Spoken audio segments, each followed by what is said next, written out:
మరి దేవుడు కలగజేసింది ఏంటి ఇక్కడ? గొప్ప రక్షణ. సౌలుకు తెలియాలి కదా విషయం. దావీదు ద్వారా ఏం కలగజేసిండు? మనకైతే క్రీస్తు ద్వారా ఏం కలగజేసిండు? గొప్ప రక్షణ. మరి దాన్ని ఎందుకు నిర్లక్ష్యం చేస్తున్నాడు? దేవుడి నీతిని ఎరగక. ఎట్లా తెలుస్తుంది దేవుడి నీతి? దేవుడు మాకు ఆ రక్షణ పొందకపోతే మాకేది అనుకుంటున్నారు. కానీ ఆయన ఏమంటాడంటే, కయ్యను నీ తమ్ముడైన ఏబేలు ఎక్కడా? మిమ్మల్ని కూడా అదే అంటాడు. మీ అమ్మ ఎక్కడా, మీ నాన్న ఎక్కడా, మీ తమ్ముడు ఎక్కడా, మీ అన్న ఎక్కడా అని అడుగుతాడు. ఎలా ఉంటే రక్షించాడు ఆయన? చచ్చిన వాడవైనప్పుడు నీకు రక్షణని చేసేసాడు ఆయన, మరలా బ్రతికించాడు. ఇక బ్రతికించినాక నువ్వెక్కడిదిగా? ఎందుకు చచ్చాడు ఆయన? మనం ఆయనలా బ్రతకాలని. మరి మనం ఎలా బ్రతుకుతున్నాం? మన బ్రతుకు, మన ఇష్టం, మనం ఈ వద్దండి తీసేయాలి. ఈ మనల్ని గొప్ప చేయలేవు, మనల్ని హెచ్చించలేవు, మనల్ని నలుగురిలో గౌరవంగా కూడా నిలబెట్టలేవు. మన ఇష్టం, మన సొంతం. అందుకనే యేసుక్రీస్తు ప్రభువు నేర్పించాడు ప్రార్థనలో కూడా, అయ్యా నా ఇష్టం కాదు నీ చిత్తమే సిద్ధించు.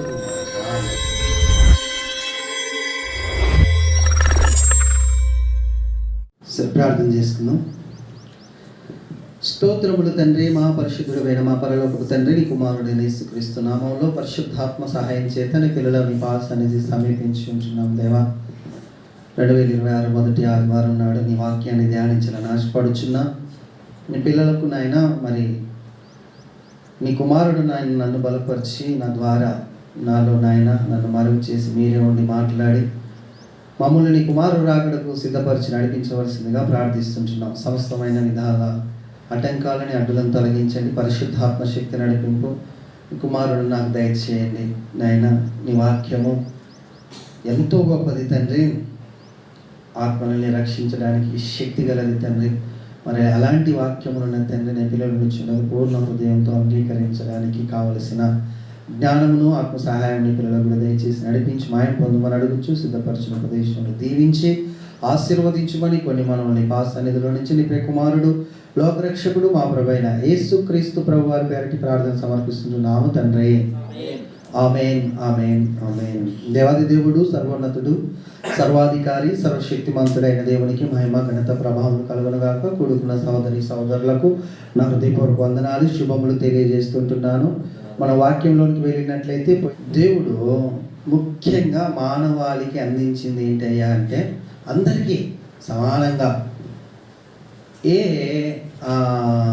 తామతమ్యాలు లేకుండా దేవుడు మనుషులందరికీ అందించింది, సమానంగా అందించింది, పక్షపాతం లేకుండా అందించింది రక్షణ.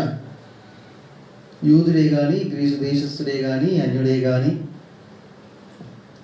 ఎవరైనా సరే అందరికీ సమానంగా అందించిందే రక్షణ కదా.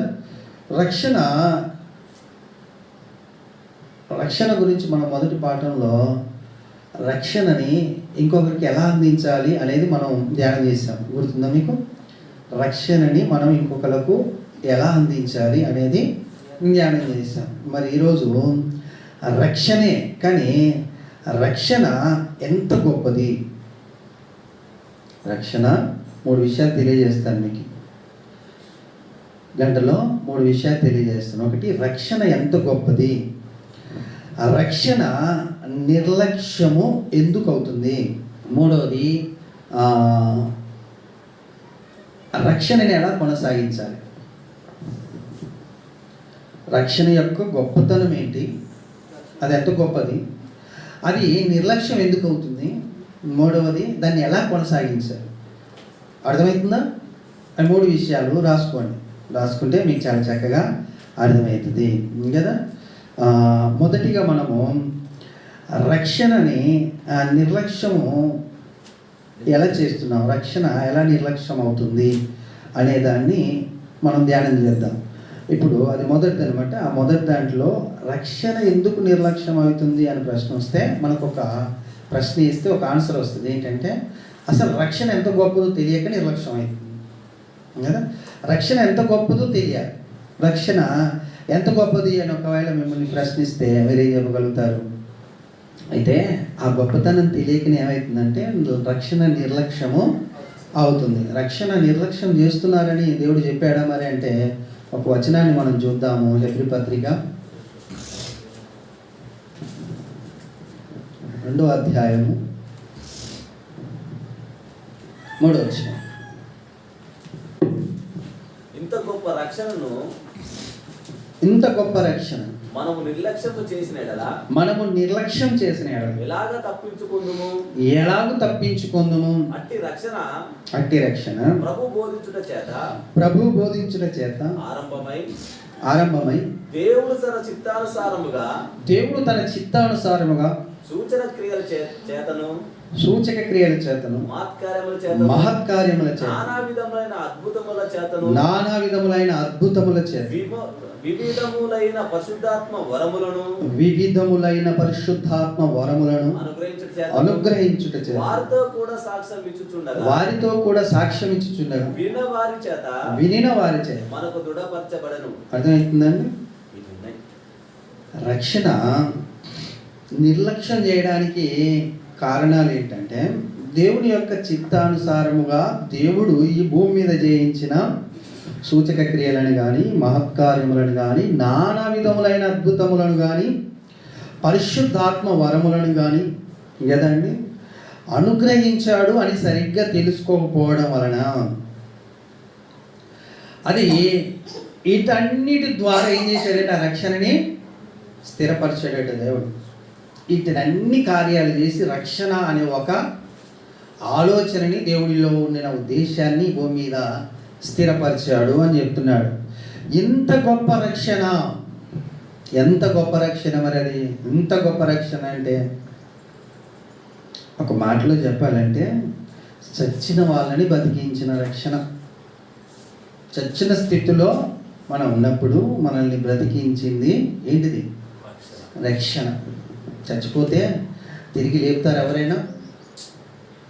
ఈ భూమి మీద ఎవరైనా కానీ, నువ్వెంత డబ్బు ఇయ్యి, నువ్వెంత సేవ చెయ్యి, నువ్వు ఏ స్థితిలో ఉండు, నువ్వు ఏ స్థితిలోగా చేయడానికి ప్రయత్నం చేసినా చచ్చిపోయిన వాళ్ళని లేపలేదన్నమాట.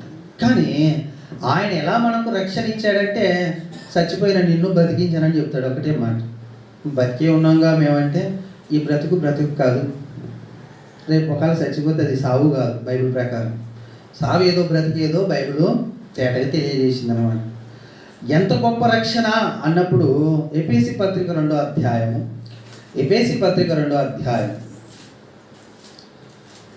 1 నుంచి కొన్ని వచనాలు మనం ధ్యానం చేసినట్లయితే ఇంత గొప్ప రక్షణ అక్కడ తెలుస్తుంది. మీ అపరాధముల చేతను పాపముల చేతను మీరు చచ్చిన వారై ఉండగా, బతుకున్న వారిని అంటున్నాడు ఈయన. చచ్చిపోయారని చచ్చిన వాళ్ళ కాడిపోయి సమాధుల కాడిపోయి అంటలేడు, బ్రతుకున్న వాళ్ళ దగ్గరికి పోయామంటున్నాడు. అంటే మీరు చేసిన పాపాలు అపరాధాలను దేవుడికి తెలిసి మీరు చచ్చిపోయారా నాయన అని అనుకొని వచ్చి ఏం చేశాడట, ఆయన మిమ్మును క్రీస్తుతో కూడా బ్రతికించాడు. బ్రతికించడం అంటే కాపాడాడు, బ్రతికించడం అంటే రక్షించాడు, బ్రతికించాడంటే కాపుదల ఇచ్చాడు. అర్థమవుతుందండి? ఎట్లున్నాం మనం? చచ్చిన వారి వలె ఉన్నాము. బతికే ఉన్నాముగా అంటే ఈ సావు కాదు, నరకానికి వెళ్ళే దగ్గర ఉన్నాం అనమాట మనం. అంటే ఇక్కడ కళ్ళు మూయంగానే కళ్ళు తెరిస్తే ఏం కనబడేది మనకు? పండ్లు కొరుకుడు కదా, వేదనకరమైన మాటలు, వేదనకరమైన పరిస్థితి, దుఃఖము, ఏడుపు, కేకలు, ఇవన్నీ వినబడి కన్ను మూస్తే ఇక్కడ. కానీ అవన్నీ వినబడకుండా బ్రతికించేశాడనమాట. దేని ద్వారా? రక్షణ. ఆ రక్షణే ఎవరు? క్రీస్తు కదండి. ఆ రక్షణ ద్వారా మనల్ని బ్రతికించాడు. నమ్ముతున్నారుగా? ఇది మనల్ని బ్రతికించాడని నమ్ముతున్నాడుగా. దేవుడు మనల్ని బ్రతికించాడు. అయితే కొంచెం కిందికి చూడండి, ఎలాగో రక్షించాడు అని అంటే, మీరు వాటిని చేయొచ్చు. వేటిని చేయొచ్చు? వాయుమండల సంబంధమైన అధిపతిని, అనగా అవిధేయులైన వారిని ఇప్పుడు ప్రేరేపించు శక్తికి అధిపతిని అనుసరించి ఈ ప్రపంచ ధర్మము చొప్పున, అక్కడ అండర్లైన్ చేసుకోండి, ఈ ప్రపంచ ధర్మము చొప్పున మునుపు నడుచుకుంటారు. ఎందుకు చచ్చారయ్యా మీరంటే, ఈ ప్రపంచ ధర్మం చొప్పున నడిచి దేవునికి విరుద్ధంగా పాపం చేశారు. పాపం చేయడాన్ని బట్టి చచ్చిపోయా ఉన్నట్టు. ఈ ప్రపంచం యొక్క ధర్మము సంపుతుంది. అర్థమవుతుందండి? ఈ ప్రపంచం యొక్క ధర్మం ఏంటయ్యా అంటే మరలా అయ్యో ఎక్కడికో వెళ్ళొద్దు, మన ఆలోచన ఎక్కడికో తీసుకెళ్ళదు. ఈ ప్రపంచ ధర్మం అనగా ఏంటయ్యా అంటే మనిషి యొక్క సొంతం, మనిషి యొక్క ఇష్టం, మనిషి యొక్క స్వభావం. ఏంటిది? ప్రపంచ ధర్మం. ఎలా స్టార్ట్ అయింది అనుకుంటున్నారు? ప్రపంచ ధర్మం మనిషిలో నుంచే పుట్టింది ప్రపంచ ధర్మం. ఆ ప్రపంచ ధర్మం చొప్పున నడుచుకున్నారు కాబట్టి ఏమయ్యారు? అవతల మీరు చచ్చిపోయిన వారైతే మిమ్మల్ని నేను క్రీస్తుతో కూడా బ్రతికించాను. అదనమాట రక్షణ యొక్క గొప్పతనం ఏంటయ్యా అంటే ఆయన చచ్చిపోయిన మనల్ని బ్రతికించాడు. ఇప్పుడు మనం చచ్చిపోలే, బతికున్నాం, బతికి ఉంటాం. ఎప్పటిదాకా? యుగాలు. ఇంకదా మొన్న ప్రశ్న అడిగాను, ఏ యుగంలో ఉన్నాం నాయన మనం అంటే సహోదరులు దాన్ని ఆలోచన అంతగా చదువుతున్నారనమాట మీరు బైబుల్. మనం ఏ యుగాలు ఉన్నాం? లోకానికైతే కలియుగం అంటారు. కలి అని ఒక రాక్షసుడు ఉన్నాడు, వాని యుగం నడుస్తుంది అని లోకం చెప్తుంది. లోకానికి ఎంత మంచి సెన్స్ ఉంది చూడండి. ఒక విషయం తెలుసుకున్నారు మొత్తానికి వాళ్ళు. వాళ్ళ ప్రపంచ ధర్మంలో వాళ్ళ యొక్క కలి అనే ఒక రాక్షసుడు ఉన్నాడు, వాని యుగం నడుస్తుంది కాబట్టి కరువులు వస్తాయి, కాటకాలు వస్తాయి, వైరస్లు వస్తాయి, యుద్ధాలు జరుగుతాయి, మనుషులు చంపేసుకుంటారు. అవాత్యమైనది అంటే మనుషులకు నచ్చని పనులు చేస్తుంటారు. అవన్నీ ఎలా జరుగుతున్నాయంటే వాళ్ళకు ఒక ఆన్సర్ ఉంది. ఏంటిది అది? కలి అనే ఒక రాక్షసుడు జరిగిస్తుంది ఇవన్నీ అని. మరి మనకు యుగం ఏ యుగం? దేవుడు ఏ యుగాన్ని ఇచ్చాడు? మరి ఏ యుగంలో ఉన్నాం మనం? అసలు ఎన్ని యుగాలు? వాళ్ళైతే 4-5 చెప్తారు. మనకి ఎన్ని యుగాలు తెలియదు కదండి. మనం ఏ యుగంలో ఉన్నామంటే చచ్చిన వాళ్ళని బ్రతికించాడు కదండి. చచ్చిపోయిన వాళ్ళని ఏం చేశాడు? ఈ యుగంలో బ్రతికిస్తున్నాడు. బ్రతికించాడంటే అర్థం ఏంటిది? ఆయన దయ చూపించాడని. కరెక్ట్ కదండి. దయ అంటే ఏంటిది? కృపే కదా. కృపాయుగంలో ఉన్నాం మనం. మనలో ఒకవేళ ఎవరైనా ఏ యుగంలో ఉన్నారను అంటే కృప, దేవుని యొక్క దయ క్రీస్తు, దేవుడి యొక్క కృప క్రీస్తు, దేవుడి యొక్క రక్షణ క్రీస్తు. ఆ కృపాయుగంలో మేము ఉన్నాం నాయన. అవతలనైతే చచ్చిపోయేవాళ్ళం, కానీ యువతల మాకు సావు లేదు అని చెప్పాలి. కానీ అలా అవతలు ఉన్న వాళ్ళు చెప్పలేరు అలా. ఎందుకంటే వాళ్ళకు బాగా ఆలోచన ఏంటంటే మాకు కలియుగంలోనే ఉన్నాం, మేము ఎట్టయినా కానీ ఇక్కడ మంచిగా బ్రతకలేమని ఉంటుంది. కానీ మనం బ్రతకడానికి దేవుడు వీలు కల్పించాడు. అదనమాట ఆ కృపాయుగంలో మనం ఉన్నాము. మరి ఆ కృపని ఎలా ఇచ్చాడు? మనకు ఒక రక్షణగా ఇచ్చాడు. ఆ రక్షణని మనము నిర్లక్ష్యం చేస్తున్నామంట. అంటున్నాడు ఆయన, ఇంత గొప్ప రక్షణను మీరు నిర్లక్ష్యము చేసిన ఎడల ఎలాగూ తప్పించుకుంటారో. ఈ రక్షణ ఊరికనే వచ్చింది అనుకుంటున్నారండి? 13వ వచనం చూడండి, ఏం గాలిస్తే వచ్చిందో. ఇక్కడనే 13వ వచనము, అయినను మనము దూరస్తులైన మీరు ఇప్పుడు క్రీస్తు యేసునందు, అయినను మునుపు దూరస్తులైన మీరు ఇప్పుడు క్రీస్తు యేసునందు క్రీస్తు రక్తము వలన, అక్కడ అండర్లైన్ చేయండి, క్రీస్తు రక్తము వలన సమీపస్తులై ఉన్నారు. చూసారండి? రక్తము వలన రక్షణ ఎలా వచ్చింది? రక్తం కారిస్తే తప్ప రక్షణ లేదు. ఆ రక్షణ యేసుక్రీస్తు రక్తము, యేసుక్రీస్తు మరణము, యేసుక్రీస్తు యొక్క త్యాగము ద్వారా ఏం కలిగింది? రక్షణ కలిగింది. రక్షణ యొక్క గొప్పతనాన్ని మనం బాగా గుర్తుపెట్టుకోవాలి. లేకపోతే క్రమం అనుసరించలేం, దేవుని క్రమాన్ని అనుసరించలేకపోతాం. ఈ రక్షణ యొక్క గొప్పతనం తెలిస్తే మనం చచ్చిపోయిన వాళ్ళని లేపి నాయన ఇంకా నువ్వు ఇందులో కొనసాగు అంటున్నాడు. అసలు అందులో ఎలా కొనసాగాలి? ఇంత గొప్ప రక్షణ కదా ఇది. అసలు దీన్ని ఎందుకు నిర్లక్ష్యం చేస్తున్నాం? ఎలా నిర్లక్ష్యం చేస్తున్నాం? మేము నిర్లక్ష్యం చేస్తున్నామని ఏ విషయంలో అన్నాడు ఆయన అనే విషయాలు మనకు తెలియకపోతే ఈ గొప్ప రక్షణకి వాల్యూ లేకుండా అయిపోయే అవకాశము ఉంది కదండి. అయితే ఈ నిర్లక్ష్య స్వభావము ఏంటని చెప్తాడు ఒకవేళ దేవుడిని మనం అడిగితే అంటే, బైబిల్లో మనకు ఒక జాతి ప్రజలు కనబడతారు. వాళ్ళే ఎవరు అంటే యోధులు. ఎవరండి? యూదులు. ఎవరు వాళ్ళు? దేవుని పిల్లలు. ఇంకా వాళ్ళు రక్షణని నిర్లక్ష్యము చేశారు. ఎలా చేశారు రక్షణని నిర్లక్ష్యము అని మనం వాళ్ళని బట్టి ఆలోచనలో కొంచెం ముందుకు వెళ్ళడానికి ప్రయత్నము చేద్దాము. రోమపత్రిక 10వ అధ్యాయము 3వ వచనం చదవండి. 3వ వచనం. ఏలైనగా వారు దేవుని నీతి నెరుగక, వారు దేవుని నీతిని ఎరుగక తమ స్వనీతిని స్థాపింప భూనుకొనుచు, తమ స్వనీతిని స్థాపింప భూనుకొనుచు దేవుని నీతికి లోబడలేదు. కదండి, ఎవరిలో దేవుని నీతికి లోబడలేకుండా ఉన్నది? దేవుని పిల్లలు. ఎందుకు దేవుని నీతికి లోబడలేదు? దేవుని నీతి తెలియదు వీళ్ళకు? తెలుసా? తెలియదండి? తెలుసు, కానీ సంపూర్ణంగా తెలియదు.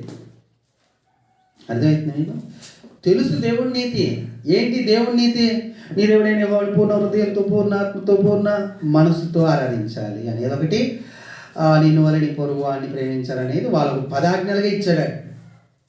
వాళ్ళకి ఎన్ని ఇచ్చాడు? 10. తెలుసు, అంతేగాని దానిలో ఉండిన లోతు తెలియదు వాళ్ళకు. దానిలో ఉండిన మర్మం తెలియదు వాళ్ళకు. దానిలో ఉండిన దేవుని ఉద్దేశం వాళ్ళకు తెలియదు. ఎందుకు తెలియదు? దేవుని నీతిని ఏం చేశారంటే, దేవుని నీతిని ఎరుగక అన్నాడు.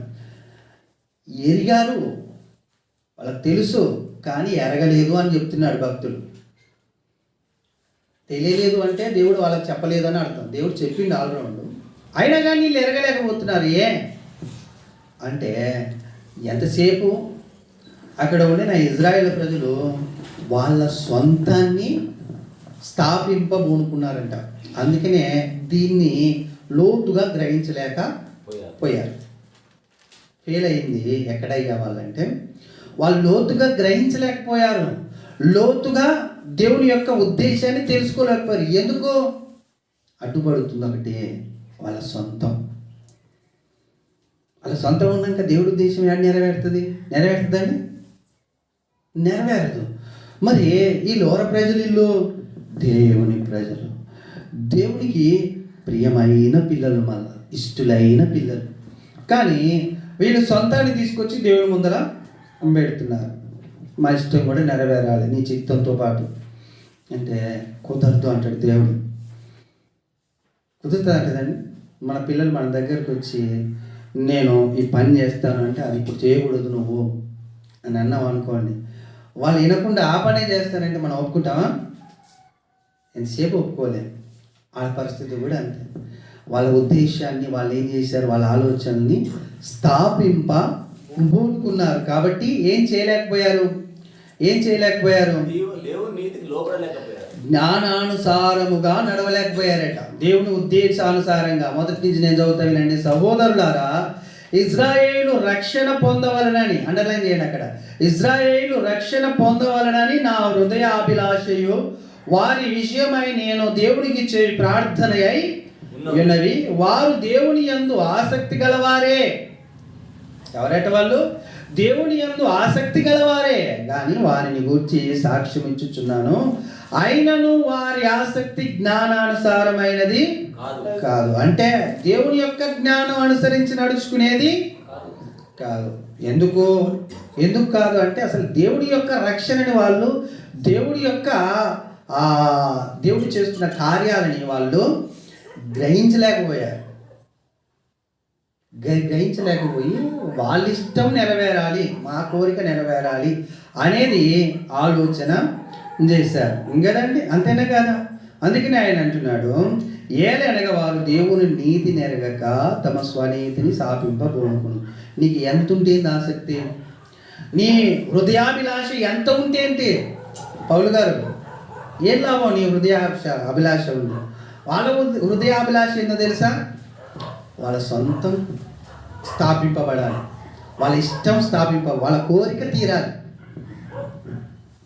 కానీ పౌలు గారు ఏమంటున్నాడంటే, నా హృదయం యొక్క అభిలాష అంతేకాదు, నా ప్రార్థన కూడా అదే. ఏంటిది? వాళ్ళు రక్షణ పొందాలి. చేయండి. ఎలాంటి ఆశలు భక్తులను ప్రేరేపించి దేవుడు వాళ్ళని లేపుతుంటాడు. కానీ వండిన భక్తులు లేకపోతే దేవుడి పిల్లలు వినరు. ఈయనకేం చేస్తారు? వాళ్ళ సొంతం మొదటిగా స్థాపింపబడాలని ఆలోచన చేస్తారు. సరే, అట్లయినా ఆలోచించండి, వాళ్ళ సొంతం ఏమైనా వాళ్ళని రక్షిస్తుందా? పాలు తేనెలు ప్రవహించి కనాను దేశం తీసుకెళ్తుందా వాళ్ళ సొంతం? ఆలోచించి చూడండి. వాళ్ళ సొంతము ఆ అరణ్యంలో పోషించగలదా? వాళ్ళ సొంతము వారికి ఏమైనా కూర్చుకోగలదా? అన్ని దేవుడే కలగజేస్తున్నాడు, అన్నిటినీ దేవుడే కలగజేస్తున్నాడు. కానీ దేవుని మాట వాళ్ళు వినలేకపోతున్నారు. వినలేకనంట 10 మార్లు దేవుణ్ణి శోధించారంట. ఒకసారి 2 సార్లు కాదు. దేవుడు తన సేవకుడైన మోషేని వాళ్ళ మధ్యలో పెట్టి, అయ్యా ఇటు కాదు, ఇటు నడవండి, అయ్యా ఇప్పుడు కాదు, ఆగండి అని ఎన్ని తీరగా చెప్పినా ఇంట్లేదు. దేవుడు వచ్చేసింది, కోపం వచ్చేసింది. ఆయన వచ్చేసి నువ్వు పక్క జరుగు మోసాను అంటే మరలా అడ్డుపడి ప్రార్థన చేశాడు. ప్రార్థన చేసిన అయినా నీ మాట నేనిగా అని వాళ్ళని ఏం చేశాడు? సంఖ్యాకాండంలో కొన్ని మాటలని మనం ధ్యానించుకొని మరి ఇక్కడికి వద్దాము. రక్షణ నాళ్ళు ఎలాగ నిర్లక్ష్యం చేశారో మనం ధ్యానం చేద్దాం. 14వ అధ్యాయం 20 నుంచి చూడండి. సంఖ్యాకాండం 14వ అధ్యాయం 20 వచనం. యెహోవా అంటున్నాడు, నీ మాట చొప్పుననే నేను క్షమించి ఉన్నాను. అయితే నా జీవము తోడు భూమి అంతము యెహోవా మహిమతో నిండుకొని ఉన్నది. భూమి అంతయు యెహోవా మహిమతో నిండుకొని ఉన్నది. నిండుకొని ఎండును. నేను ఐగుప్తులోను అరణ్యములోను చేసిన సూచక క్రియలను నా మహిమను చూసిన ఈ మనుషులందరూ ఈ 10 మార్లు నా మాట వినక నన్ను పరిశోధించిరి. వాక్యాన్ని పరిశీలించి వాళ్ళ యొక్క సొంతాన్ని చంపేసి దేవుని చిత్తానికి లోబడి నడిచే వాళ్ళైన వాళ్ళు దేవుణ్ణి ఏం చేస్తున్నారు? పరిశోధిస్తున్నారు. ఎలా పరిశోధిస్తున్నారు? మరలా చూడకుండా కాదు, కళ్ళు లేవు అన్నట్టు కాదు, చూస్తున్నారు. ఏం చూశారట? సూచక క్రియలను చూశారు. ఏంటి ఆ సూచక క్రియలు? ఏంటండి? ఎర్ర సముద్రం మొదలుకొనేనా? అంతకుముందు కూడా 10 ఆజ్ఞలు ఉన్నాయి. 10 అద్భుతాలను చేశాడు.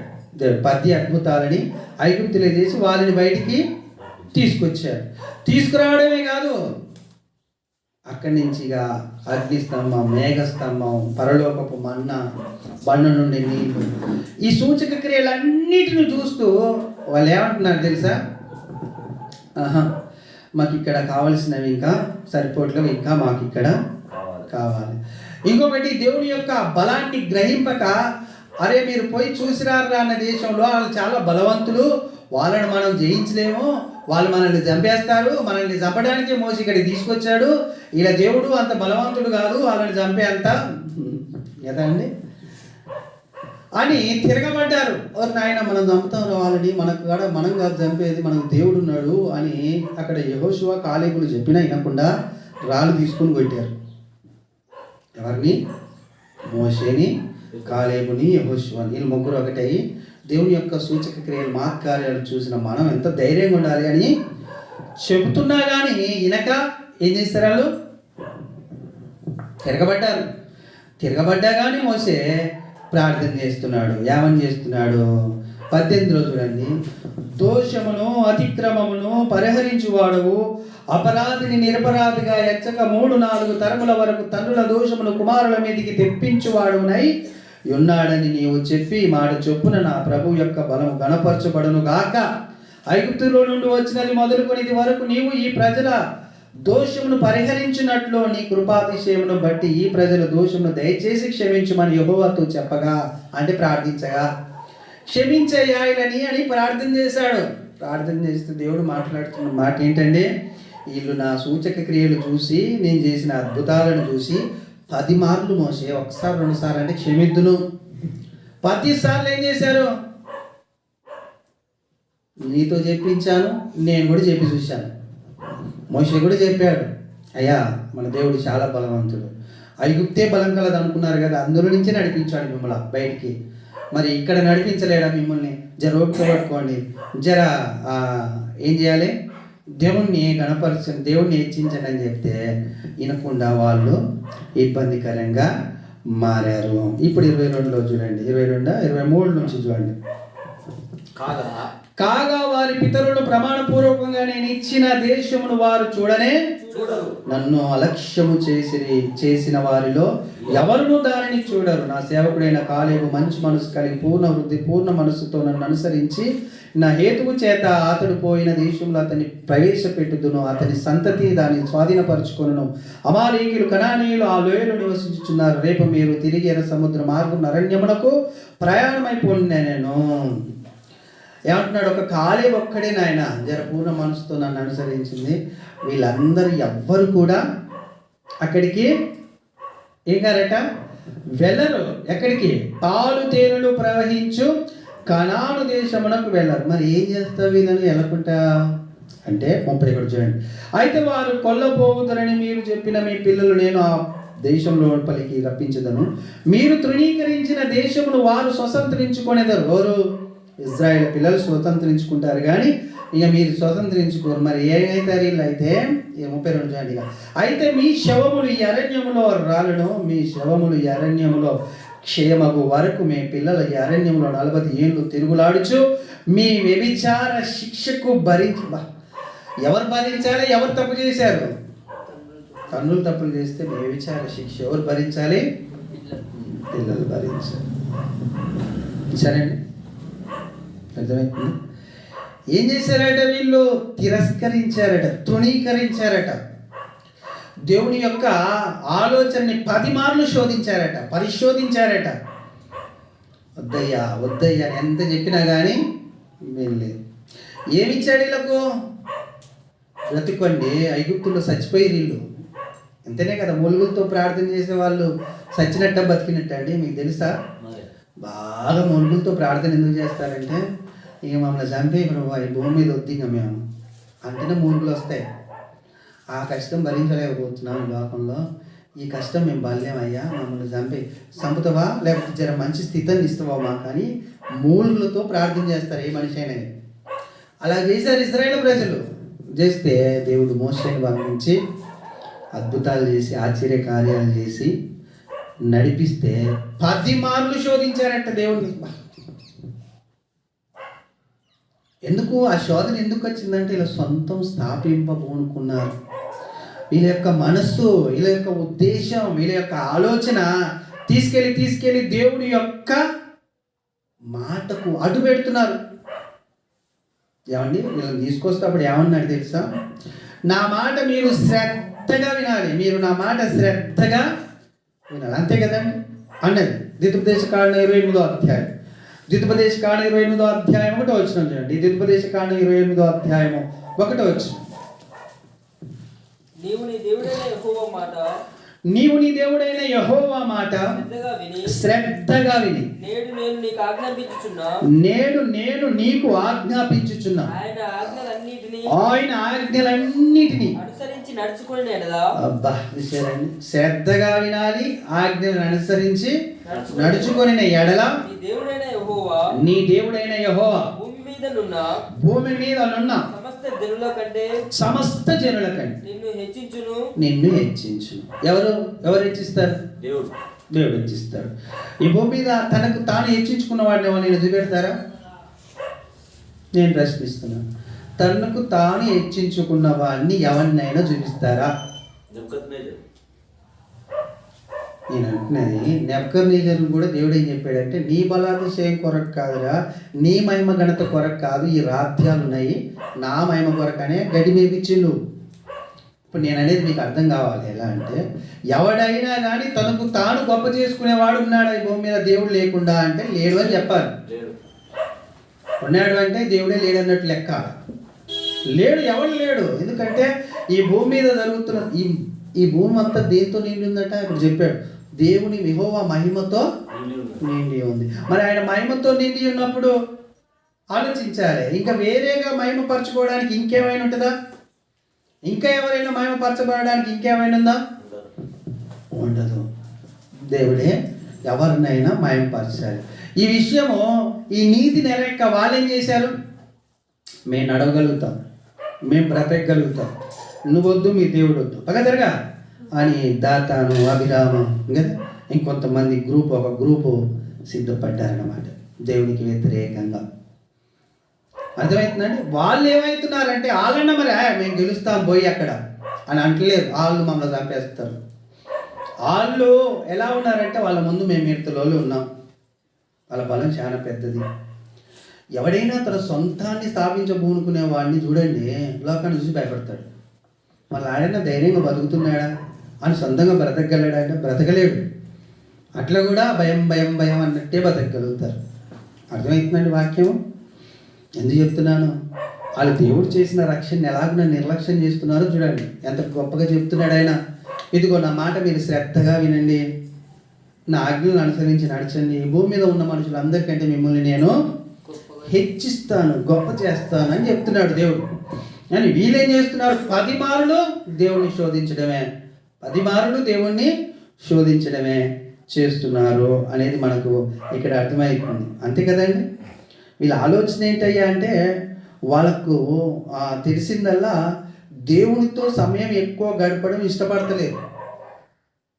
వాళ్ళు తన స్వనీతిని ఎందుకు స్థాపించబోతున్నారు, దేవుని నీతిని ఎందుకు ఎరగలేకపోతున్నారు, గ్రహించలేకపోతున్నారు అంటే దేవుడితో సమయం గడిపితేనే కదా అని తెలిసేది. అంతేనే కదా. దేవుడితో సమయం గడపని దేవుడి గురించి ఎక్కడ తెలుస్తుంది? నీకు తెలుస్తుంది దేవుడి గురించి? సమయం గడపాలి. అందుకనే పాత నిబంధనలో వాళ్ళు ఏమయ్యారు? వాళ్ళు ఓడిపోయారు, నడవలేకపోయారు. కాబట్టి అరణ్యంలోనే రాలిపోయారు. పాలు తేనెలు ప్రవహించు కనాను దేశం వాళ్ళు వెళ్ళలేకపోయారు. ఇప్పుడు కొత్త నిబంధనకు వచ్చేసరికి మనకు కూడా ఒక ఆజ్ఞ పెట్టాడండి.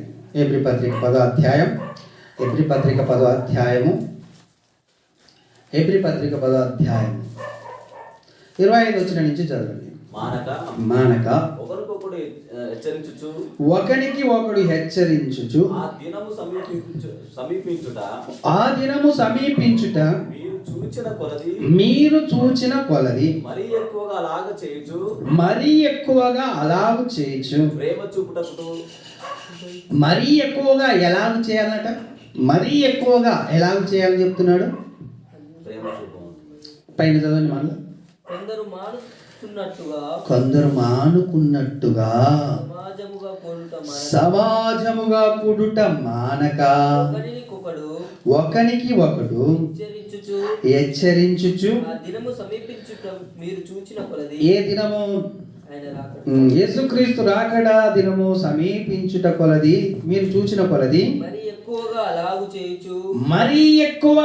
ఎలా చేయొచ్చు? ఎక్కువ కూడుకొనొచ్చు అని అర్థం. అక్కడ మరీ ఎక్కువగా కూడుకొనొచ్చు. ఇది ఆజ్ఞ అండి కొత్త నిబంధనలు. పాత నిబంధనలు ఆజ్ఞ ఏంటో తెలుసు కదా. విశ్రాంతి దినం ఒక్కటే అలా ఆజ్ఞ. ఇక్కడ మరీ ఎక్కువగా ఎందుకు కూడుకోమన్నాడంటే వాళ్ళు కూడుకొని దేవుణ్ణి ధ్యానం చేసే ఆ పరిస్థితే లేదు. ఉందాళ్ళకు లేదు. ఎందుకు లేదు? ఒక్క విశ్రాంతి దినమే వాళ్ళకు. ఆ విశ్రాంతి దినంలో కూడా కొద్దిసేపు కూర్చుంటే, ఎంతసేపు కూర్చుంటాం? 2 గంటలు కూర్చుంటాం అనుకోండి. లేచిపోతారు, కథం. ఇక వాళ్ళ ఆలోచన, వాళ్ళ యొక్క ఉద్దేశం, వాళ్ళ యొక్క కారణం. కానీ ఇక్కడ ఏమంటున్నట్టే మరీ ఎక్కువ కూడుకోవాలి. ఆయన సమీపించిన కొలది మరి ఎందుకు మరీ ఎక్కువ కూడుకోవాలని ఆజ్ఞాపిస్తున్నాడు? మర్చిపోతారు మీరు కూడా. అంతేనే కాదు, మనకు కూడా మతిమారు అనేది ఉందా లేదండి? ఉందా లేదు? తప్పకుండా మర్చిపోతాం. ఎందుకంటే లోకం ఎలాంటిదని చెప్పింది బైబిల్?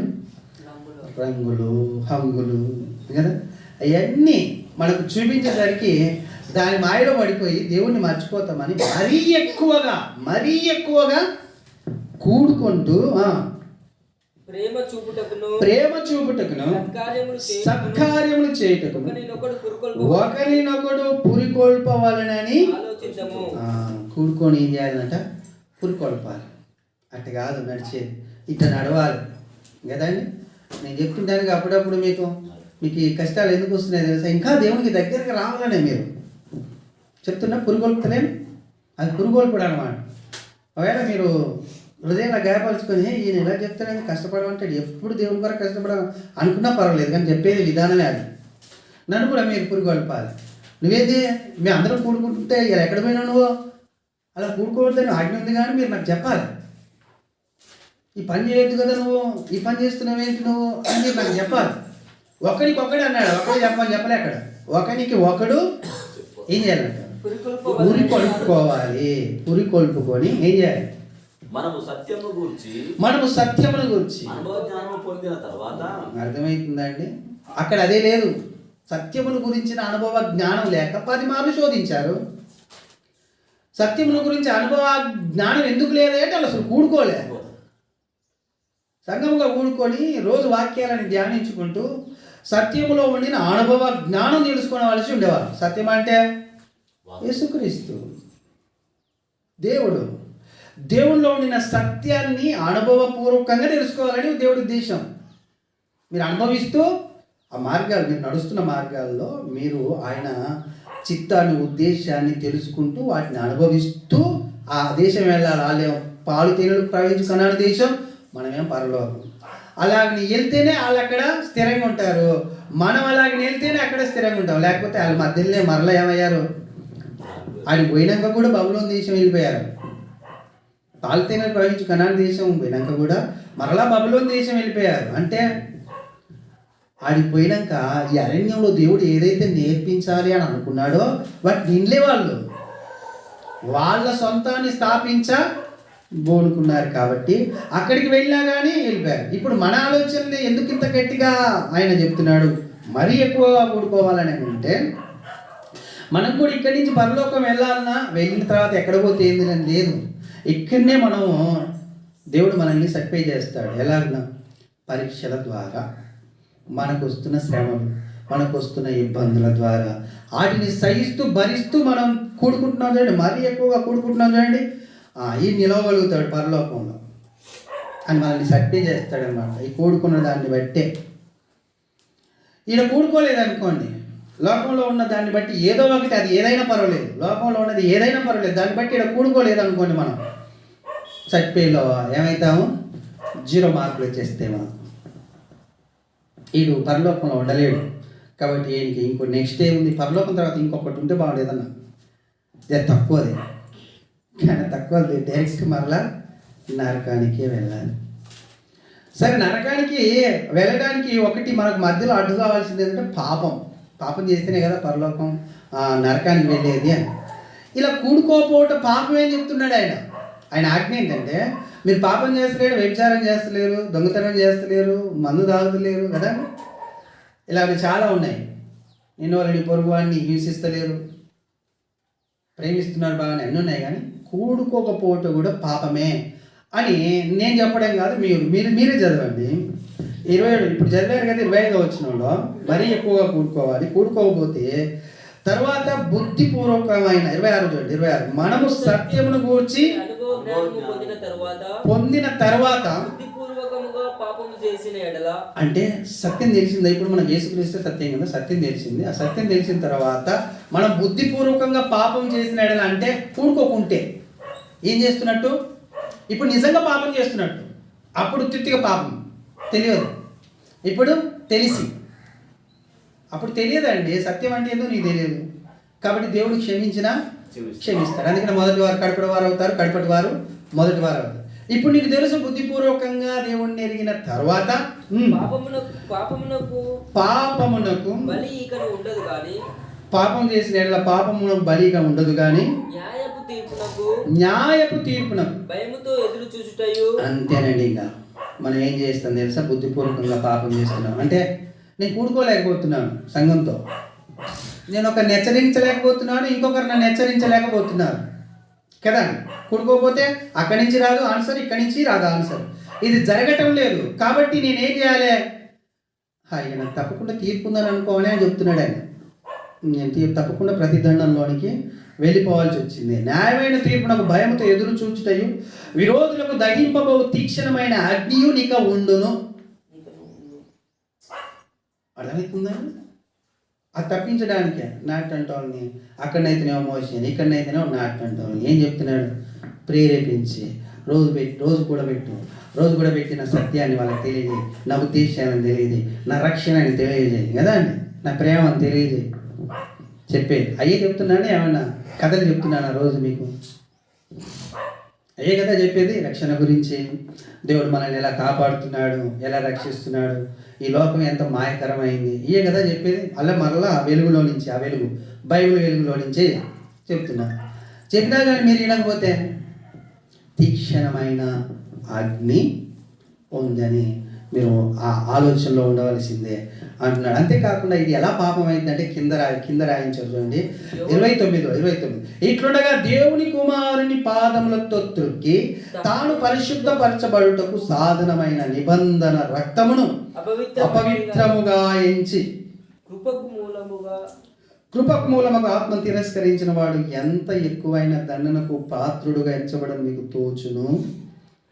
సరే అండి, మనం కూడుకోకపోతున్నట్ట దేవుని కుమారుని పాదములతో తొక్కి, మరీ ఎక్కువగా కూడుకోమన్న తర్వాత చెప్తున్న విషయాలు ఇవన్నీ. పాదములతో తొక్కి తాను పరిశుద్ధపరచబడుటకు సాధనమైన నిబంధన రక్తమును అపవిత్రమైనదిగా ఎంచి, రక్తాన్ని ఎలా ఎంచుతున్నాం? అపవిత్రమైనదిగా ఎంచి కృపకు మూలమగు ఆత్మను తిరస్కరించిన వాడు ఎంత ఎక్కువైన ప్రతిదండనకు పాత్రుడుగా ఎంచబడను మీకు తోచును. మీరే ఆలోచించండి అంటున్నాడు. మీకు తెలుసండి, ఇద్దరు పైన ఒక వచనం ఉంటుంది చూడండి 28. ఎవడైనాను మోసే ధర్మశాస్త్రం నిరాకరించిన ఎడల 2-3 సాక్షుల మాట మీద కనికరింపబడకుండా వాడిని చంపించుదురు. అప్పుడు ఏం చేసేవాళ్ళంటే ఆజ్ఞ అతిక్రమిస్తే చంపేది లేదు, ఏం లేదు. ఏ ఆజ్ఞ అతిక్రమిస్తే వాళ్ళకి నేను చెప్పాను విశ్రాంతి దినం అనేది ఒకటే ఉంది, అది దాక ఆక్రమించారు. మీకు చూపిస్తాను ఏం జరిగింది. ఒక సందర్భాన్ని కూడా దేవుడు మనకు తెలియజేస్తాడు. 15వ అధ్యాయం, సంఖ్యాకాండం 15వ అధ్యాయం. అక్కడ ఏం జరిగిందో తెలిస్తే అక్కడికంటే ఇక్కడ ఎక్కువ ఉంటుందా తక్కువ ఉంటుందా అని మనకు అర్థం కావాలి. 30వ వచనం చూడండి, 15వ అధ్యాయం, సంఖ్యాకాండం 15వ అధ్యాయము 30వ వచనం. ఇశ్రాయేలు అరణ్యంలో ఉన్నప్పుడు ఒకడు విశ్రాంతి దినమున కట్టెలు ఏరుట చూసిరి. ఏం చేశాడు? ఆదివారం కాదు, శనివారం విశ్రాంతి. శనివారం నాడు వాడు కట్టెలు ఏరటానికి వెళ్ళాడు. వాడు కట్టెలు ఏరుట చూసిన వారు ఎవరు? పక్కన ఎవడో కట్టెలు ఏరుతుంటే చూసి ఏం చేసిండు? మోషే యొద్దకు, ఆహారం వద్దకును, సర్వ సమాజం వద్దకును వారిని తీసుకొని వచ్చిరి. వారికి ఏమి చేయవలనో అది విశదపరచబడలేదు కనుక వారిని కావల్లో ఉంది. ఇప్పుడు ఏం చేయాలి?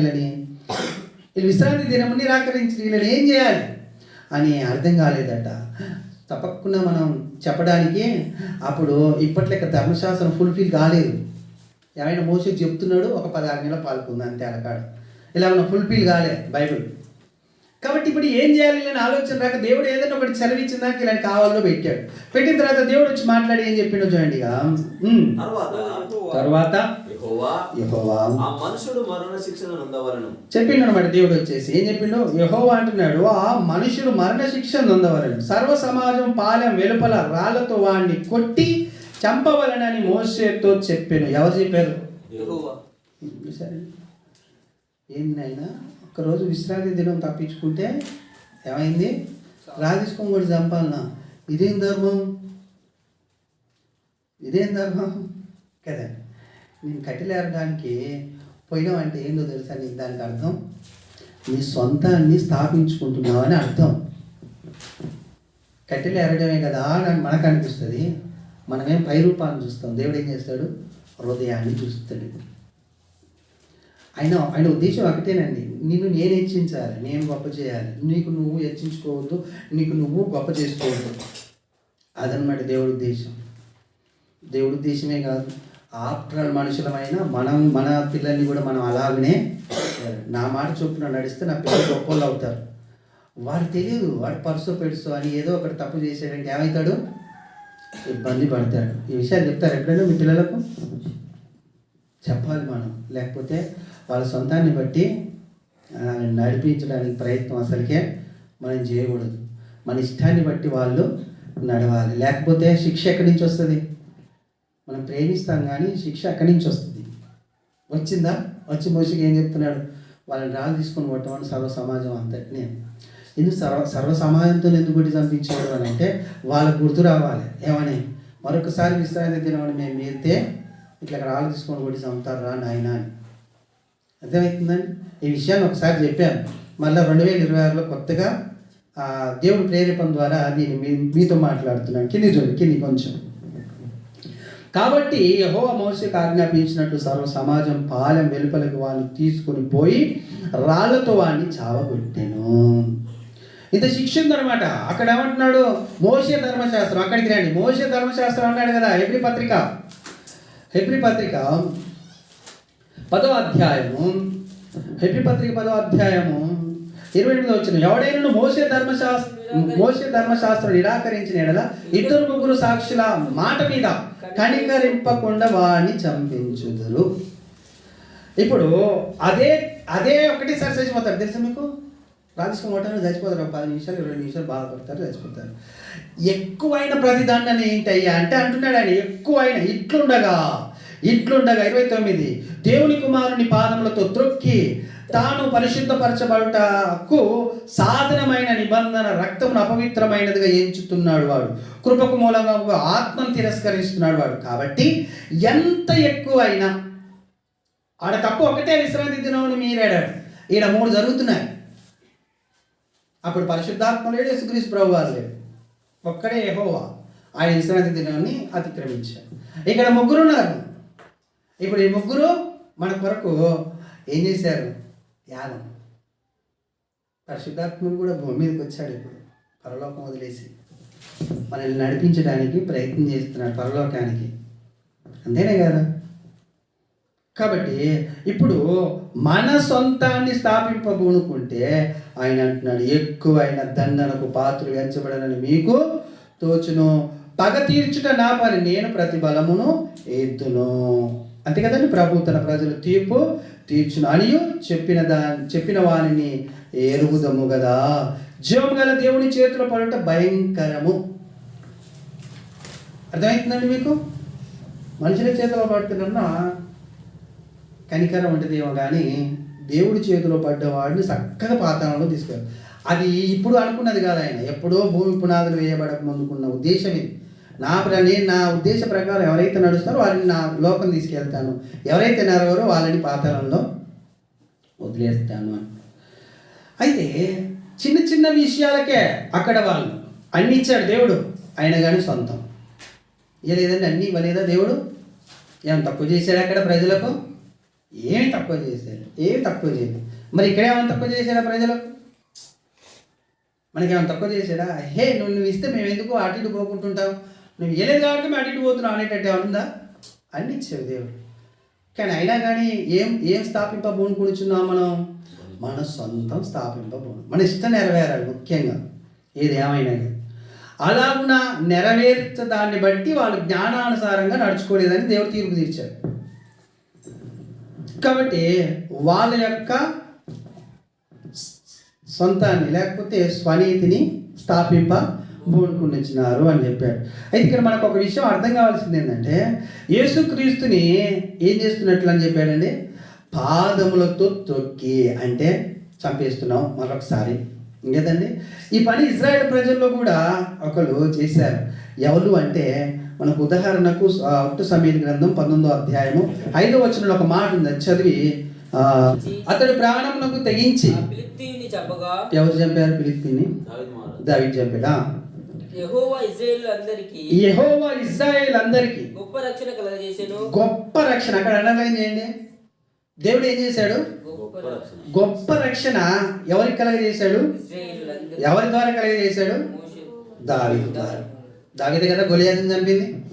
ఇప్పుడు మీరు ఆలోచించండి, ఈ దావీదును ఎవరు చంపుదామని చూస్తున్నారు మరలా? కింద చదవండి, ఆయన తక్కువ. అది నువ్వు చూసి సంతోషించితివి కదా. నిష్కారణముగా దావీదును చంప నిరపరాధి యొక్క ప్రాణము తీసి నీవెందుకు పాపము చేయదు అని మనవి చేయగా. ఎవరు? సౌలు కుమారుడు అంటున్నాడు అనమాట. ఎందుకు దావీదును చంపాలనుకుంటున్నావు? దావీదు ఏం చేశాడు? ఇజ్రాయేలుకు గొప్ప రక్షణ యెహోవా ప్రణాళిక అయితే దాన్ని నెరవేర్చాడు. ఎవరు? దావీదు. కానీ దావీదుని ఏం చేయాలని చూస్తున్నాడు సౌలు? చదివి కదండి. ఇప్పుడు దావీదుని ఏం చేయాలని చూస్తున్నాడు? చంపాలని చూస్తున్నాడు. ఎందుకు చంపాలని చూస్తున్నాడు? అంతే కదండి. సౌలులో ఏముంది? అయ్యా నువ్వు పోయి అమాలేకులను చంపేసినా అన్నాడు.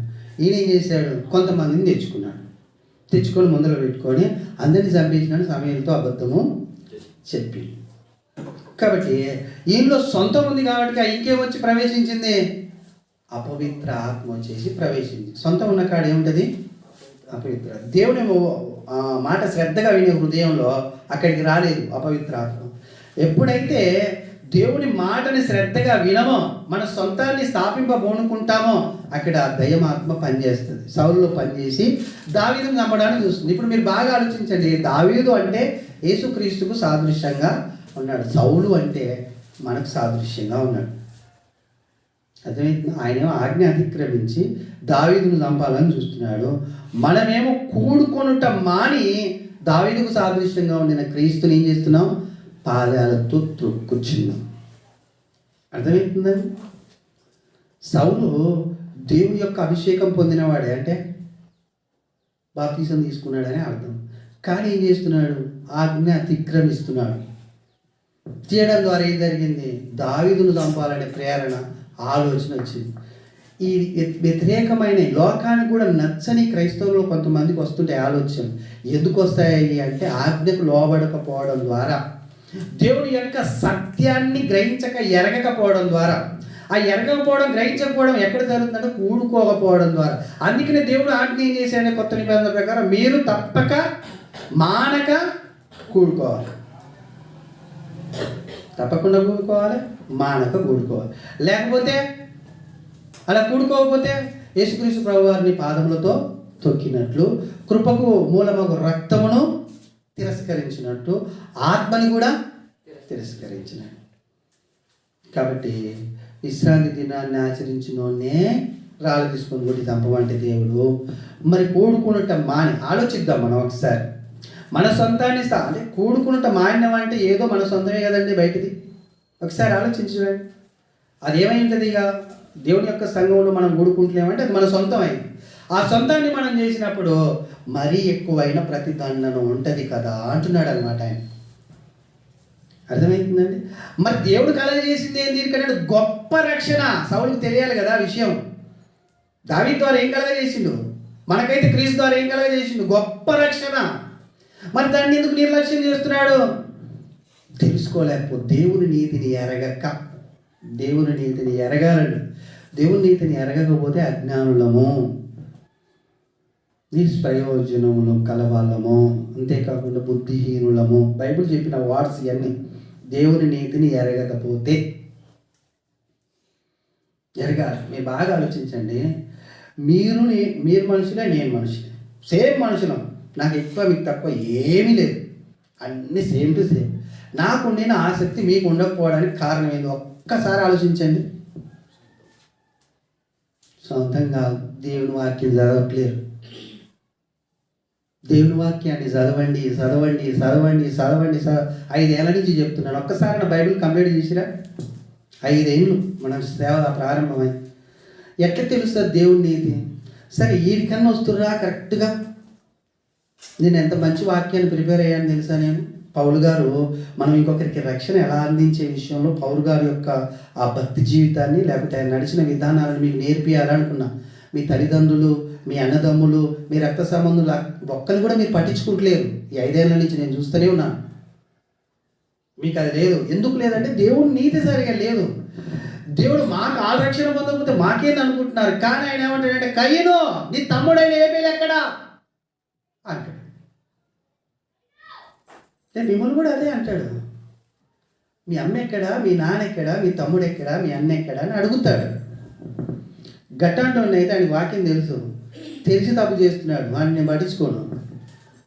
వాడు బాప్తిసం తీసుకున్నాడు, వాక్యం తెలుసు, పాటలు పాడతాడు, అన్నీ తెలుసాడు. తాగి ఇంట్లో ఏడ్చుకుంటా వాక్యం కూడా వింటాడు. వాడి దయ్యం పట్టుకుంది. దాంట్లో నుంచి బయటపడాలంటే దేవుడి ఇష్టం, వాడి ఇష్టం, ప్రార్థన చేస్తున్నాను. కానీ మీ వాళ్ళకి అసలు ఏది తెలియదు కదా. మీరు చెప్పాలి కదా, మీకు తెలిసింది కదా. ఇప్పుడు మీరు ఎందుకు చెప్పలేకపోతున్నారు? మీకు తెలియక, దేవుని యొక్క నీతి ఎరగక వాళ్ళు తన స్వనీతిని స్థాపింపబోనుకుంటున్నారు. కాబట్టి వాళ్ళు ఎక్కువైన ప్రతిదండనకు వెళ్ళలేదు అట్లయినా కానీ మనకు ఉంది అని చెప్తున్నాడు అన్నమాట. అర్థమవుతుందండి? దేవుని యొక్క ఒత్తిడి, దేవుని యొక్క బలవంతమైన తీక్షణమైన ఒక ఆలోచన భక్తులని నెట్టుతుంది. మాట్లాడు, చెప్పు చెప్పు, ఇవన్నీ చెప్పండి. అది వింటరా? మోషేకి చెప్తే విన్నాడా? ఆయనే మళ్ళీ వచ్చి పాదాలు పట్టుకొని అయ్యా నువ్వు కనికరమును కృపాసక్తి సంపూర్ణుడవై బతిలాడుతున్నాడు ఆయన్ని.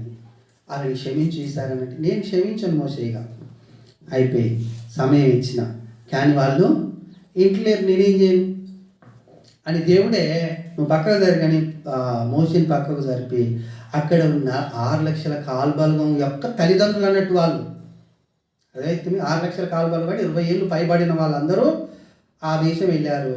పైబడిన వాళ్ళందరూ అక్కడ పోయారు. అంటే అర్థం ఏంటంటే పరలోకం వెళ్ళలేదు అని అర్థం. అక్కడ అది ఛాయ, అది నీడ, ఇక్కడ నిజస్వరూపం మనకు అర్థమవుతుందండి. మంచిగా అర్థమవుతుంది, వాక్యం వింటుంది కదా. గింత తప్పుకే అంత శిక్ష అంటున్నాడు ఏంటంటే అందుకనే ఆయన అనేది నీకు కావాల్సింది నువ్వు ఎలా ఉంటే రక్షించాడు ఆయన.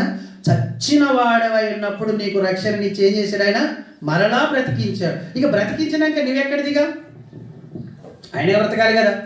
మొన్న మనం అదే కదా ధ్యానించింది, ఎందుకు చచ్చాడు ఆయన, మనం ఆయనలా బ్రతకాలని. మరి మనం ఎలా బ్రతుకుతున్నాం, మన బ్రతుకు మన ఇష్టం, మన ఈ వద్దండి తీసేయాలి. ఈ మనల్ని గొప్ప చేయలేవు, మనల్ని హెచ్చించలేవు, మనల్ని నలుగురిలో గౌరవంగా నిలబెట్టలేవు. అది మన ఇష్టం, మన సొంతం. అందుకనే యేసుక్రీస్తు ప్రభువు నేర్పించాడు ప్రార్థనలో కూడా, అయ్యా నా ఇష్టం కాదు నీ చిత్తమే సిద్ధించముగాక అన్నాడు. కాబట్టి ఆలోచన చేయాలి. ఏం ఆలోచన చేయాలి? కృప, దేవుని యొక్క కృప అంటే దేవుని యొక్క రక్షణ నిర్లక్ష్యం ఎందుకు అవుతుంది అని అంటే అడ్డుపడుతుంది ఏంటంటే మన సొంతం. మనం సంపూర్ణంగా దేవునికి సరెండర్ అవుతలేదన్నమాట. వెనకంగా ఒక తుపాకు పెట్టి ఏమంటాడండి ఇంగ్లీష్లో ఏముంటుంది అన్నమాట, వెనకంగా తుపాకు హ్యాండ్స్ అప్ అంటాడు. అంటే చేతులు పైకెత్తరా అని అర్థం కదా. నేను ఎత్తను కూర్చుంటా అంటే ఊకుంటాడా, ఆడేమో చేస్తున్నాడని కాల్ చేస్తాడా కాల్ చేయడం. నేను ఎత్తను పక్కకి ఇటు తిరిగినా ఊకోడాడు. నువ్వు ఎట్ట ఉన్నాడు వాటి నిలబడి చేతులు పైకి ఎత్తడమే హ్యాండ్స్ అప్ అన్నప్పుడు. మరణానికి మనిషి అంత భయపడుతున్నాడు, కానీ ఆ మరణంలో నుంచి బయటికి తీసినని చెప్తున్నాడు కదా. నువ్వు చచ్చిన వాడవంటే నేను బతికించాను, కానీ మనకు భయం లేదని సరెండర్ అవ్వడం అంటున్నాడు దేవుడు. సంపూర్ణంగా ఎలా సరెండర్ అవ్వాలి? బలిపీఠం ఎక్కదట. ఆవు, మేక, దూడె ఇటు ఇచ్చేది ఇంతకుముందు బలి. ఇప్పుడు అవి కాదు నాకు కావాల్సింది, మీరు రండి బలిపీఠం మీదకి అంటున్నాడు దేవుడు.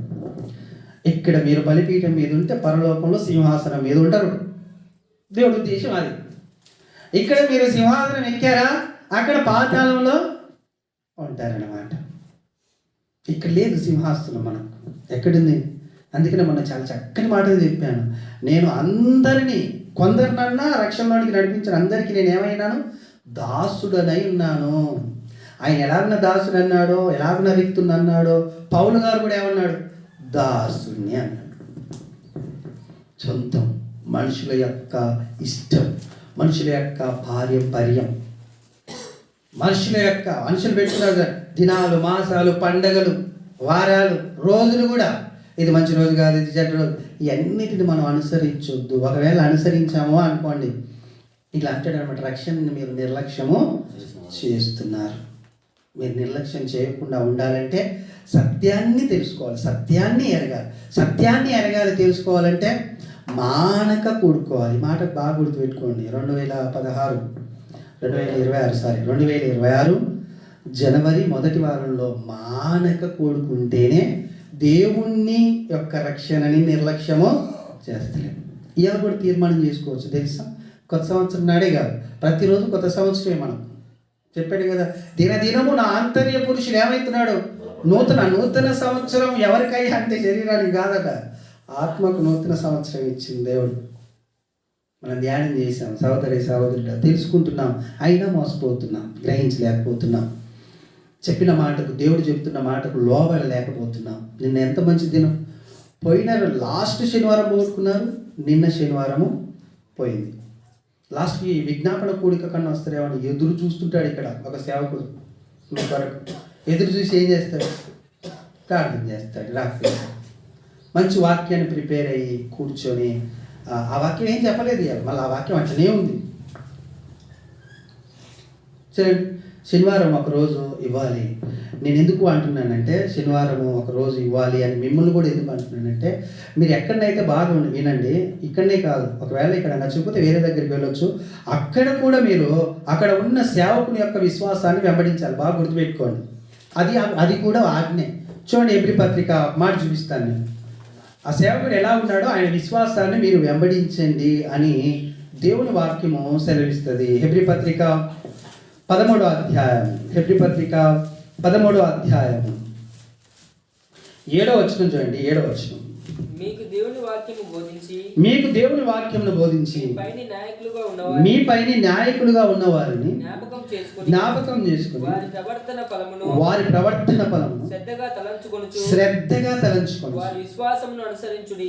అక్కడ అండర్లైన్ చేసుకోండి, వారి విశ్వాసమును అనుసరించి. ఎవరి విశ్వాసమును? మీకు ఎవరైతే దేవుని వాక్యం బోధిస్తున్నారో వారి విశ్వాసం. నేను మూడు చోట్ల 4 చోట్లకు మారాను.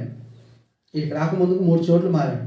ఎక్కడున్నా సేమ్ టు యాసిటీస్ వాళ్ళని బట్టి వాళ్ళ లెక్కనే వాళ్ళ వెనకాలే నడిచేవాడు. అక్కడ అది చూశాడు దేవుడు. ఆ పరీక్షలో నన్ను నిలవబెట్టి చూసి అక్కడ నెగ్గాను కాబట్టి ఇక్కడ తీసుకొచ్చి మరలా నిలవబెట్టాడు. అర్థమవుతుందండి? నా విశ్వాసాన్ని మీరు వెంబడించాలి, వాళ్ళ విశ్వాసాన్ని నేను వెంబడించాను. ఒకవేళ వాళ్ళ విశ్వాసం కరెక్ట్ లేదనుకుంటే పక్కకి వెళ్ళి రావాలి. నేను వెళ్ళి వచ్చాను. అర్థమవుతుందా? వాళ్ళ విశ్వాసము బైబుల్ని అనుసరించి లేకుంటే పక్కకి వెళ్ళి రమ్మంటాడు దేవుడు. అక్కడ ఉండకు, ఎందుకంటే వాళ్ళతో పాటు నువ్వు కూడా నరకానికి వెళ్ళావు. ఒకవేళ అది తెలుసుకోవాలన్నా నువ్వు ఏం తెలియాలి తెలుసా? బైబిల్ తెలియాలి. నీకు బైబిల్ తెలియాలంటే ఒకటి, నువ్వు సొంతంగా చదవాలన్నా చదవాలి, చెప్పే కాడికి వచ్చి కూర్చోనన్నా కూర్చోవాలి, ఏదో ఒకటి జరగాలి. అర్థమవుతుందా? అది కనుపరచాలి దేవునికి, మనం చూయించాలి, లేకపోతే లేదు. అందుకే నేను ప్రతి శనివారము ఉపవాసము నా జీవితంలో చాలా ఒడిదుడుకుల్ని దాటించిన ఉపవాస దినాలు. నేను తట్టుకోలేని, బ్రతకలేని, నేను చచ్చిపోతా అనుకున్న ప్రతి పరిస్థితి నుంచి నన్ను లేపి నిలబెట్టి తీసుకొచ్చింది ఏంటంటే ఉపవాస ప్రార్థన. శనివారము 11 సంవత్సరాలు, నిన్న 2026 సంవత్సరానికి 11 సంవత్సరాలు నేను మిస్ అయిన ఏళ్ళ మీద లెక్క పెట్టొచ్చు అని చెప్తుంటాను అప్పుడప్పుడు. నేను ఒకవేళ శనివారం మిస్ అయ్యానంటే అది ఏదో భారమైన పని ఉంటే తప్ప, ఒకవేళ దానికి కూడా సాయంత్రమో లేకపోతే మళ్ళీ ఆదివారం ఉదయమో ఉపవాసం ఉంటా తప్పకుండా. ఇంతకుముందుకు రోజులు ఉండేది. నాకు షుగర్ వచ్చిన కాంచి ఒక పూటే ఉంటున్నాను. దేవుడు ఉండడం చూస్తాడు, నువ్వు ఎంతసేపు ఉన్నావు అనేది కాదు. ఆ భయం చూస్తా, ఆ టైం కాడు వచ్చి నాకు ప్రార్థన ధూపం వెలిగిస్తున్నాడు, అదే చూస్తాడు దేవుడు. నువ్వు ఉపవాసం ఉండవని కోరుకోడు దేవుడు. అర్థమవుతుందండి? శనివారం ఇవ్వడం ద్వారా నేను నష్టపోయానా ఏమైనా? ఒకసారి ఆలోచించండి మీరు. శనివారం దేవునికి నేను ఇచ్చాను, ఆదివారం ఆయన ఏమన్నాడు నన్ను, నేను శనివారం కూడా ఇచ్చేసాను. నేను ఏమైనా నష్టపోయానా? నష్టపోతున్నట్టు ఏమైనా మీకు అనిపిస్తుందా? దేవుని క్రమాల్లో మనం నడుస్తున్నప్పుడు ఏమైనా మీకు అనిపిస్తుందా? అలాగనైతే ఈ మాట బైబిల్లో ఉండకపో. ఏమాట? మీరు చూపిన ప్రేమను మరచుటకు దేవుడు అన్యాయస్తుడు కాడు అనే మాట బైబిల్లో ఉండదు. ఇప్పుడు ఇలా ఉన్న సేవకుడు చెప్తున్నా కానీ మీరు రాలేదు, ఆ రోజు ఇవ్వలేదు అనుకో, మీరు ఏం చేస్తున్నట్టంటే మీ సొంతాన్ని స్థాపించబోనుకుంటున్నారు. ఇది నేను చెప్తున్నాను, మీకు అన్ని చూపించి మరీ చూపిస్తున్నా, వాక్యాన్ని చూపించి మరీ చెప్తున్నా. అంతేనా? లేకపోతే నా ఇష్టం ఏమైనా ఇక్కడ నెరవేర్చుకోవడానికి నేను చూస్తున్నాను? మీరు ఆలోచన చేయండి, వస్తుంది మీకు ఆలోచన తప్పకుండా కదండి. ఇంత గొప్ప రక్షణ నిర్లక్ష్యం చేసిన ఎడల ఎలాగో తప్పించుకుంటారు? మరీ ఎక్కువైన ప్రతిదండన ఉంది కదా. ఓన్లీ కట్టెలేరబోయినందుకు ఒక విశ్రాంతి దినమున ఆయన అట్లా చేస్తే, పాత నిబంధనలు ఆత్మ లేదు, మళ్ళీ ఆయన ఏమి ఇవ్వలేదు వాళ్ళకు, అరణ్యంలో పెట్టాడాలని. మనకు ఇండ్లు, గృహలు, ప్రతిదీ నచ్చింది తింటున్నాం, నచ్చింది తాగుతున్నాం. ఇలాంటిది ఇచ్చి వచ్చి కూడుకోండిరా, నన్ను గురించి తెలుసుకోండిరా, జరా మీ పరలోకం వస్తారు, ఇది అయిపోతుంది మీ సమయం, ఇక నాకాడికి రావాలి మీరు అని ఆయన ఆత్మగా పడితే చెప్తే తినకపోతే ఏం చేస్తాడు? ఆలోచించండి. ఎక్కువైన 10 దండన ఇవ్వడంలో ఏమైనా తప్పు ఉందా దేవుడిది? లేదు. ఒకవేళ ఇట్లుంటే ఏమన్నా మనకు లాభం అంటే ఎంత నష్టమో 1 తెస్సలోనిక పత్రిక 5వ అధ్యాయం 3వ వచనం చూడండి. లోకం నెమ్మదిగా ఉన్నది, లోకం నెమ్మదిగా ఉంది, భయమేమీ లేదు చెప్పుకొనుచుండగా గర్భిణీ స్త్రీకి ప్రసవ వేదన వచ్చినట్లు వారికి అకస్మాత్తుగా నాశనం తటస్థించును. చూశారండి? అర్థమవుతుందా? ఆలోచన మనం లోకం గురించి ఒకవేళ ఆలోచిస్తే, లోకంలో ఇట్లుంది, మనకేమైంది? అని అనుకుంటేనట గర్భిణీ స్త్రీకి ప్రసవం లేదు. వాడని చెప్తాడు అండి గర్భిణీ స్త్రీకి ప్రసవం లేదా, డాక్టర్ కూడా చెప్పలేడు తెలుసా. టైం ఇస్తాడు కానీ అస్సలు ఆ టైం కానే కాదు. ముందు అవుతారో వెనక్కు అవుతారు, ఏదో మిస్ అవుతుంది మొత్తాన్ని. కానీ దేవుడు చెప్పింది మిస్ కానీ కాదు, ఎందుకంటే నా వాక్యం నిరార్థకము కాదు. భూమి ఆకాశాన్ని గతిస్తే నా మాట మాత్రము గతించదు అన్నాడు ఆయన.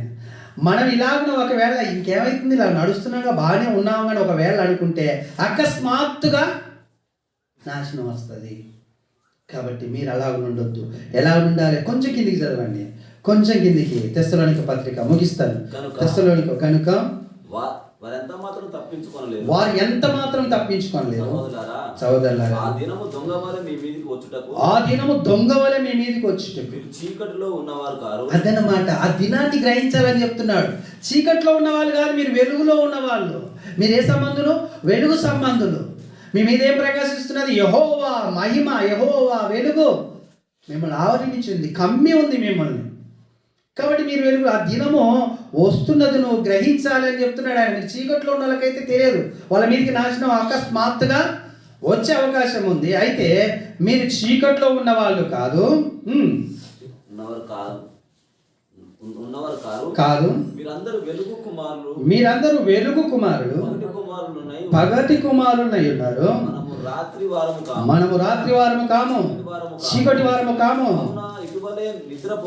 కావున ఇతరుల వలె నిద్రపోక మెలకువగా ఉండి మత్తులముగా కాక ఉందుము.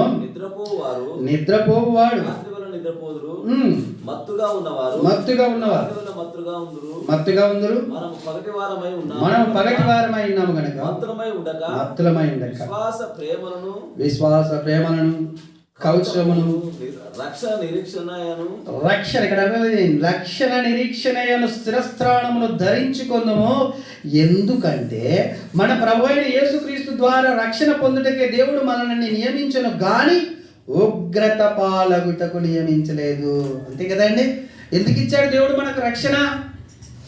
ఎందుకు ఇచ్చాడండి? పరలోకం వెళ్ళాలనే. ఉగ్రత అంటే నరకం, నరకానికి వెళ్ళాలని కాదు మనల్ని రక్షించింది.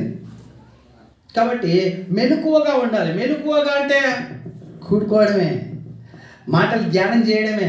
ప్రతిరోజు ఏదైనా మిస్, అన్నం తినకుండా మిస్ కాదు, వాక్యం తినకుండా మిస్ కావద్దు అనేది దేవుడి ఉద్దేశం.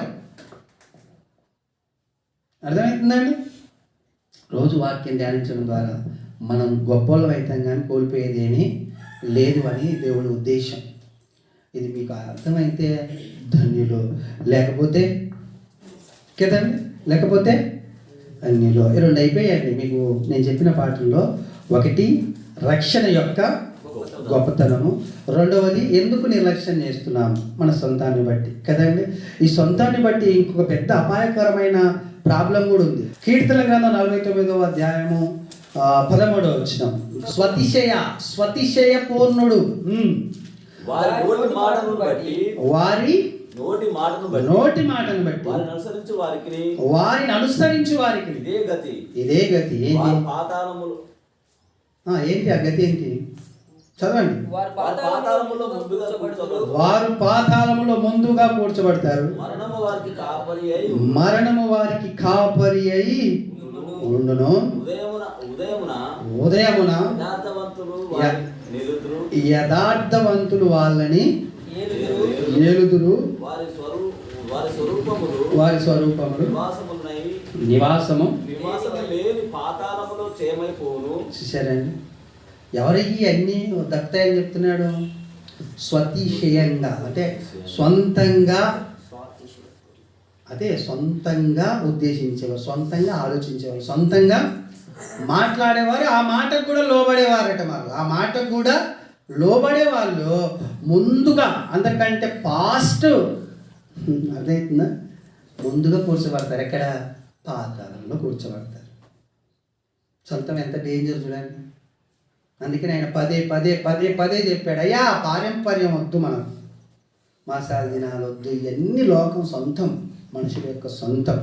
కాబట్టి మన రక్షణని ఎలా కొనసాగించాలి అని చూసుకొని ముగించుకుందాం. 1 పేతురు పత్రిక 2వ అధ్యాయం 2-3 వచనాలు చదవండి, ముగిస్తాను. 1 పేతురు పత్రిక 2వ అధ్యాయం 2-3 వచనాలు. తర్వాత వేషధారణను, వేషధారణయు అసూయయు సమస్త దూషణ మాటలను మాని కొత్తగా జన్మించిన శిశువులను పోలిన వారై నిర్మలమైన ఏంటంట, నిర్మలమైన వాక్యమును పాలను ఆపేక్షించుడి. ఏం చేయాలన్నట? రక్షణ విషయంలో ఎదుగు నిమిత్తం రక్షణలో ఎదగాలంటే, కొనసాగాలంటే, రక్షణ మనము కలిగి ఉండాలంటే వాక్యమును పాల వలన ఆ పాలను ఆపేక్షించండి. ఉపేక్షించొద్దు. ఉపేక్షించడం అంటే దానికి దూరంగా ఉండడం, వాక్యం బోధించే చోటుకు దూరంగా ఉండడం ఉపేక్షించడం. ఆపేక్షించడం అంటే ద్వార బంధకముల కాడు ఉండమన్నాడు. మనం ధ్యానం చేశాం. ఉంటే ధన్యత. ఎక్కడైతే వాక్యం సెలవిస్తుందో ఆ మందిరం యొక్క ద్వార బంధకములను కనిపెట్టుకొని ఉండుము అని చెప్పారు దేవుడు. అర్థమవుతుందండి? నాకు అర్థమవుతున్నట్టే అనిపిస్తుంది. చెప్తప్పుడు మీరు ఇంటప్పుడు బాగానే ఉంది, చేస్తప్పుడు కావట్లేదు. అదే నాకు విచిత్రం. 5 ఏళ్ళ నుంచి ఒక కుటుంబాన్ని నేను గట్టిగా నిలబెట్టలేకపోతున్నాను, ఓడిపోతున్నాను. ఇంకెట్లా చెప్పాలి ప్రభువా, ఇంకెట్లా తెలియజేయాలి ప్రభువా అని నా బాధ నాకు పడుతున్నా దేవుని కాదు. నాకు విచిత్రం అయిపోతుంది కదా. ఇంత మంచిగా చెప్తున్నాను, అయినా కానీ ఎగ్గొట్లు దిగ్గొట్లే కనబడుతున్నాయి. ఇదేంది అని దేవుణ్ణి అడుగుతున్నాను బాగా. ఇంకా ఎప్పుడు అర్థమయ్యేటట్టు అంటున్నాడు, ఇంకా అర్థమయ్యేటట్టు నేను చెప్తున్నాను అనమాట కదా. పాలతోనే కానీ మనం బలం పొందుకునేది ఇంకది ఏంటి? ఏ పాలు? ఆవు పాలు కాదు, దేవుడి యొక్క పాలు. దేవుడి పాలు అంటే వాక్యం. ఆ వాక్యంతోనే మనము ఆ రక్షణలో ఎదగగలుగుతాం. రక్షణ అనేది ఈరోజు వచ్చిందిగా ఎప్పటికి ఉంటుంది అనుకోకండి. దాన్ని కాపాడుకోవాలి, దాంట్లో ఎదగాలి, దాన్ని ఇంకొకరికి అందించాలి. చాలా ఉన్నది బైబిల్, చాలా బైబిల్ తెలుసుకోవాలి, చాలా బైబిల్ చదవాలి మనం. కానీ ఆ సమయాన్ని మిస్ అయితే దేవునికి కోపం వస్తుంది. కాబట్టి సమయాన్ని మిస్ కాకుండా ఏం చేయాలండి మనం? ఏమని పిలుస్తాడు? హోషేయ గ్రంథం 6వ అధ్యాయం 3వ వచనం చూడండి. ఆ వాక్యం కొరకు ఏమని పిలుస్తున్నాడు? హోషేయ కేకలు ఇస్తున్నాడు. ఏమని కేకలు ఇస్తున్నాడు? హోషేయ గ్రంథం 6వ అధ్యాయం 3వ వచనం. యెహోవాను గూర్చిన జ్ఞానము సంపాదించుకుందాము రండి. ఏమంటున్నాడు హోషేయ? యెహోవాను గూర్చిన జ్ఞానము సంపాదించుకుందాము రండి. యెహోవాను గూర్చిన జ్ఞానం సంపాదించుకున్నట్టుకు ఆయనను అనుసరించుదాము రండి. ఉదయం తప్పక వచ్చు రీతిగా ఆయన ఉదయించును, వర్షము వలె ఆయన మన యొద్దకు వచ్చును. భూమిని తడుపునట్టి తొలకరి వర్షము, కడవరి వర్షము ఆయన మన యొద్దకు వచ్చును. వర్షం ఎలాగున వస్తుందా రాదా? వర్షం అలాగున ఆయన వస్తాడు మన దగ్గరికి. ఉదయం వస్తుందా రాదా? మనం బతుకుండగానే అలాగున ఆయన మన దగ్గరకు వస్తాడు. కాబట్టి ఈ లోపల ఏం చేద్దాం మనం? యెహోవా జ్ఞానమును సంపాదించుకుందాము రండి. 2వ రాకడ వస్తుంది. అక్కడ ఆ తెస్సలోనిక పత్రికలు మనం చదివిన పై భాగంలో అంటాడు, సహోదరులారా, ఆయన దినం సమీపించిన కొలది మరి మనము ఎక్కువగా దేవుని జ్ఞానమును తెలుసుకోవాలి, దేవుని యొక్క ఉద్దేశాలు, ఆలోచనలు తెలుసుకోవాలి. అర్థమైందిగా? మొదటిదేమో యెహోవాని రక్షణని ఎందుకు నిర్లక్ష్యమో చేస్తున్నాము. రెండవది దాని గొప్పతనం ఏంటి?